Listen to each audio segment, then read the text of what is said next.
ನೋಡ್ತಾ ಇದ್ದೀರಾ ಇವಾಗ ಏನೊಂದು ನೀಟ್ ಪರೀಕ್ಷೆ ಲೀಕ್ ಬಗ್ಗೆ ನಾವು ಸ್ಟ್ರೈಕ್ ಮಾಡ್ತಾ ಇದ್ದೀವಿ. ಎಷ್ಟನೇ ದಿನ ಸ್ಟ್ರೈಕು?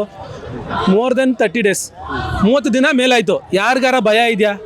ಬಿ ಜೆ ಪಿಯವ್ರಿಗೆ ಏನಕ್ಕೆ ಭಯ ಇಲ್ಲ ಅಂತ ಅಂದರೆ ಅವರು ಎಲ್ಲದನ್ನೂ ಕೊಂಡ್ಕೊಂಡವ್ರೆ. ಅವ್ರನ್ನ ಪ್ರಶ್ನೆ ಕೇಳೋರಿಲ್ಲ. ಈಗ ಮೀಡಿಯಾದವರು ಪ್ರಶ್ನೆ ಕೇಳಲ್ಲ. ಆಮೇಲೆ ಕಾನೂನು ಇರ್ಬೋದು, ಅವರು ಪ್ರಶ್ನೆ ಕೇಳಲ್ಲ. ಎಲ್ಲರನ್ನೂ ಕೊಂಡ್ಕೊಂಡವ್ರೆ. ಸುಪ್ರೀಂ ಕೋರ್ಟ್ ಜಡ್ಜ್ಗಳಿಗೆ ನಿನ್ನನ್ನು ಪ್ರೆಸಿಡೆಂಟ್ ಮಾಡ್ತೀನಿ, ಆ ಸ್ಟೇಟ್ ಪ್ರೆಸಿಡೆಂಟ್ ಮಾಡ್ತೀನಿ, ಈ ಸ್ಟೇಟ್ ಪ್ರೆಸಿಡೆಂಟ್ ಮಾಡ್ತೀನಿ ಅಂತ ಅವ್ರನ್ನ ಕೊಂಡ್ಕೊಂಡವ್ರೆ. ಆಮೇಲೆ ಮೀಡಿಯಾದವ್ರಿಗೆ ದುಡ್ಡು ಕೊಟ್ಟು ಕೊಂಡ್ಕೊಂಡವ್ರೆ.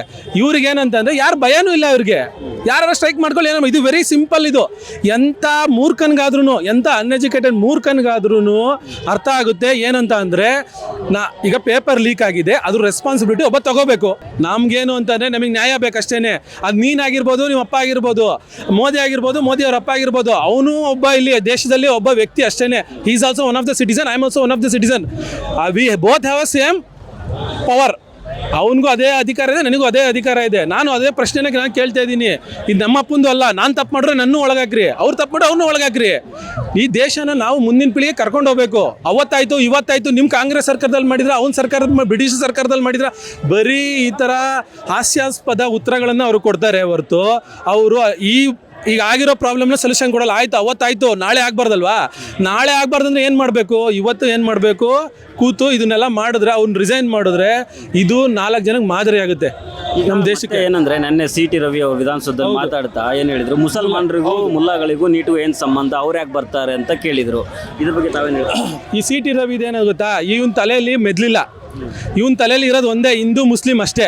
ಅವನ ಹತ್ರ ನೀವು ಏನಾರ ಮಾತಾಡ್ರಿ, ಅವ್ನು ಹೇಳೋದು ಒಂದೇ, ಹಿಂದೂ ಮುಸ್ಲಿಂ ಜಗಳ ಅಷ್ಟೇ ಅವ್ನು ಮಾಡೋದು. ಅವನು ಚಿಕ್ಕಮಂಗ್ಳೂರಲ್ಲೂ ಮಾಡಿರೋದು ಅದೇನೆ.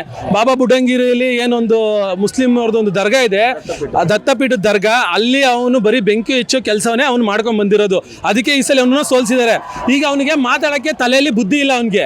ಅದಕ್ಕೆ ಏನು ಮಾಡ್ತಾನೆ, ಏನೇ ವಿಷಯ ತೆಗೀರಿ ನೀವು, ಅವ್ನಿಗೆ ಏನೇ ವಿಷಯ ತೆಗೆದ್ರು ಅವ್ನಿಗೆ ಹೇಳೋದು ಹಿಂದೂ ಮತ್ತು ಮುಸ್ಲಿಂ. ಆಯ್ತಪ್ಪ, ಅವ್ರು ಮುಸ್ಲಿಂ ಆದ್ರೇನು ಅವ್ರಿಗೆ ಗಡ್ಸೈತೆ ಮಾತಾಡೋಕ್ಕೆ?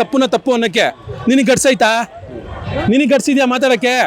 ನಿನಗೆ ಗಡ್ಸಿದ್ರೆ ಮಾತಾಡು. ಆಯಿತು, ನಾನು ನಮ್ಮ ಮನೇಲಿ ಯಾರೋ ತಪ್ಪು ಮಾಡ್ರೆ ನಾನು ತಪ್ಪು ಅಂತ ಹೇಳ್ತೀನಿ. ನಮ್ಮ ಅಣ್ಣ ತಮ್ಮರು ತಪ್ಪು ಮಾಡ್ರೆ ನೀನು ಮಾಡ್ತಿರೋ ತಪ್ಪು ಸರಿದಾರಲ್ಲಿ ಹೋಗು ಅಂತೀನಿ. ಅವನಿಗೆ ತಾಕತ್ತಿದ್ಯಾ? ಅವರೆಲ್ಲ ಏನಂತಂದರೆ ಮೋದಿಯ ಹೆಸರಿನ ಭಿಕ್ಷೆಯಲ್ಲಿ ಬದುಕಿದ್ದಾರೆ ಅವರು. ಇಲ್ಲ ಅಂದರೆ ಅವ್ರಿಗೆ ಏನು ನಯಾ ಪೈಸಾ ನಾಯಿಗಿರೋ ಬೆಲೆನೂ ಅವ್ರಿಗಿಲ್ಲ. ಅದಕ್ಕೋಸ್ಕರ ಏನಂತ ಹೇಳ್ತೀನಿ ಅಂದರೆ, ಈ ಮುಲ್ಲಾಗಳು ಅದು ಇದು ಅಂತೇಳಿ 10 ವರ್ಷದ ಹಿಂದೆ 20 ವರ್ಷದ ಹಿಂದೆ ಇವ್ರು ಆಟ ಆಡಿರ್ಬೋದು. ಇವತ್ತು ನಾವು ಬುದ್ಧಿವಂತರಿದ್ದೀವಿ. ಈ ಆಟಗಳನ್ನೆಲ್ಲ ನಮ್ಮ ಹತ್ರ ನಡೆಯಲ್ಲ.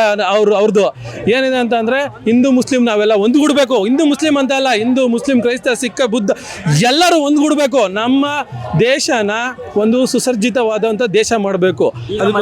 ಇದು ಹೇಳ್ತಾರೆ ನಿಮಗೆಲ್ಲ ಅಮೆರಿಕ ಫಂಡಿಂಗು, ಚೀನಾ ಫಂಡಿಂಗು, ಆಯಿತು ಆಯಿತು ನಮ್ಮದು ಹೌದು ಆಯಿತು. ಈಗ ಬಿಜೆಪಿಗೆ 2013 ಬಿಜೆಪಿ ನೆಟ್ವರ್ತ್ ಎಷ್ಟಿತ್ತು, ಇವಾಗ ಎಷ್ಟಿದೆ? ಮೋರ್ ದೆನ್ 10,000 crore ಇದೆ. ಹೆಂಗ್ ಬಂತು? ಯಾರು ಈಗ ನಿಮಗೆ ಗೊತ್ತು, ಎಲೆಕ್ಟ್ರಲ್ ಬಾಂಡ್ನ ಸುಪ್ರೀಂ ಕೋರ್ಟ್ ಏನು ಮಾಡ್ತು? ಬ್ಯಾನ್ ಮಾಡ್ತು ತಾನೆ. ಸೊ ಅದಕ್ಕೆ ಯಾರು ಉತ್ತರ ಕೊಡೋರು? ಯಾರು ಕೇಳಿ ಇವ್ರು ಎಲೆಕ್ಟ್ರಲ್ ಬಾಂಡ್ ತಗೊಂಡ್ರು? ಎಲೆಕ್ಟ್ರಲ್ ಬಾಂಡಲ್ಲಿ ಇವ್ರಿಗೆ ಎಷ್ಟು 1000 ಕೋಟಿ ಬಂತು? ಹೆಂಗೆ ಬಂತು ಫಂಡ್? ಮತ್ತು ಎಲ್ಲಿಂದ ಬಂತು? ನಮಗೆ ಯಾವನು ಫಂಡ್ ಕೊಟ್ಟಿಲ್ಲ ಗುರು. ನಾವು ನಮ್ಮಷ್ಟಿಗೆ ನಾವೇ ಬಂದಿರೋದು, ನ್ಯಾಯಕ್ಕೋಸ್ಕರ ಬಂದಿರೋದು. ಇದರಲ್ಲಿ ವೆರಿ ಸಿಂಪಲ್ಲು. ನೀಟ್ ಪರೀಕ್ಷೆ 2ನೇ ಸಲ ಮಾಡಿಸಿದ್ರೋ ಇಲ್ವೋ? ತಪ್ಪು ಮಾಡೋರೋ ಇಲ್ವೋ? ನೀವು ರಿಸಿಗ್ನೇಷನ್ ಕೊಡಿ ಅಷ್ಟೇ. ಯಾವನ್ ಫಂಡ್ ಹಾಕ್ತಾನೋ ಯಾವನ್ ಬಿಡ್ತಾನೋ ಅದನ್ನ ಕಟ್ಕೊಂಡು ನಿಮಗೇನು? ನೀವು ಫಂಡ್ ಮಾಡ್ಕೊಂಡು ಬಂದಿದ್ದೀರಾ. ಹಂಗಾರೆ ರಾಮ ಮಂದಿರ ಫಂಡ್ ಮಾಡಿದ್ದೀರಾ? ರಾಮ ಮಂದಿರನ ಕಟ್ಟಕ್ಕಾಗಿಲ್ಲ. ನಮ್ಮ ದೇಶ ಏನು ಕಟ್ತೀರಾ ನೀವು? ಆಯಿತು, ನಮ್ಮ ತುಕಡೆ ಗ್ಯಾಂಗೋ ಜಿರ್ಲೆಗಳು, ಆಯಿತು ನಾವು ಜಿರ್ಲೆಗಳಂತ ಒಪ್ಕೋತೀವಿ. ನೀವು ತಿಗಣಗಳು, ಹಂಗಾರೆ ನಮ್ಮ ರಕ್ತ ಇರ್ತಾ ಇದ್ದೀರಲ್ಲ. ನೀವು ರಕ್ತ ಇರ್ತಾ ಇದ್ರೆ ನಮ್ಮ ಸಂಪತ್ನ, ನಮ್ಮ ದೇಶ ಸಂಪತ್ನ ಮಾರ್ತಾ ಇದ್ದೀರಾ.